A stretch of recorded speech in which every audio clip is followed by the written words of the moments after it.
বাংলাদেশ হচ্ছে south Asian কান্ট্রিগুলির মধ্যে 1 নম্বরে বাল্যবিবাহতে এবং সারা বিশ্বে তৃতীয়। আমাদের নারী ও শিশু নির্যাতন দমন আইনের যে রেপের যে ডেফিনেশনে সেখানে আন্ডার 16 কোনো মেয়ের সাথে ফিজিক্যাল রিলেশন করাটাও রেপ। বাল্যবিবাহ নিরোধ আইন 2017 অনুযায়ী বাংলাদেশে ছেলে এবং মেয়ের বিয়ের বয়স নির্ধারিত হয়েছে। মেয়েদের ক্ষেত্রে অবশ্যই 18 বছর বয়স পূর্ণ হতে হবে এবং এক্ষেত্রে ছেলেদের ক্ষেত্রে 21 বছর পূর্ণ হতে হবে এমন বিধান আইনে রেখে আইনটার ডেফিনেশনেই দেওয়া হয়েছে যে এর নিচে কোনো ছেলে মেয়েকে বিয়ে দিলে সেটা বাল্যবিবাহ আইনে অপরাধ হিসেবে বিবেচিত হবে এবং এই অপরাধে কেউ অপরাধী হলে তার 2 বছর পর্যন্ত কারাদণ্ড এবং 1 লক্ষ টাকা পর্যন্ত জরিমানার বিধান রয়েছে। অনাদায়ে আরও 3 মাস কারাদণ্ডের বিধান রয়েছে। এই বাল্যবিবাহ নিরোধে সরকার আইন প্রণয়ন করেছে সঠিক, তবে এই বাল্যবিবাহ নিরোধ আইনের 18 ধারায় বলা হয়েছে যে এই বিবাহ হওয়ার 2 বছরের মধ্যে মামলা ফাইল না করলে কোনো কোর্ট কগনিজেন্স নিতে পারবে না, অর্থাৎ কোর্ট সেই অপরাধটা আমলে নিয়ে বিচার করতে পারবে না। এই যে টাইম লিমিটের যে বারটা, অর্থাৎ আমরা এখানে দেখিয়েছি যে ইউনিসেফের যে আমাদের এভিডেন্স প্রোফাইল অনুযায়ী বাংলাদেশ হচ্ছে সাউথ এশিয়ান কান্ট্রিগুলির মধ্যে 1 নম্বরে বাল্যবিবাহতে এবং সারা বিশ্বে তৃতীয়। এবং এই বাল্যবিবাহের ফলে মেয়েদের শারীরিক এবং মানসিক ক্ষতি হচ্ছে, মায়ের মৃত্যুহার, শিশু মৃত্যুহার এগুলিও বেড়েছে।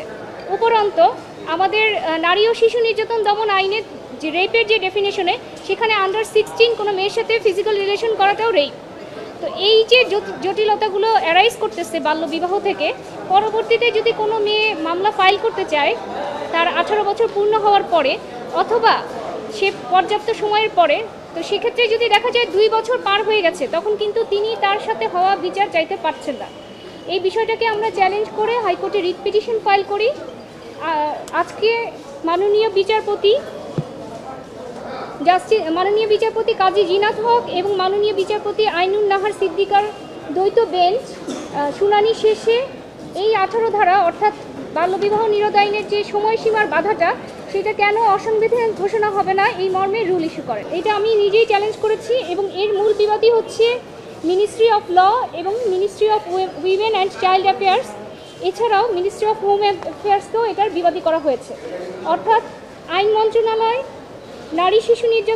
নারী শিশু মন্ত্রণালয় এবং স্বরাষ্ট্র মন্ত্রণালয়কে এখানে বিবাদী করা হয়েছে।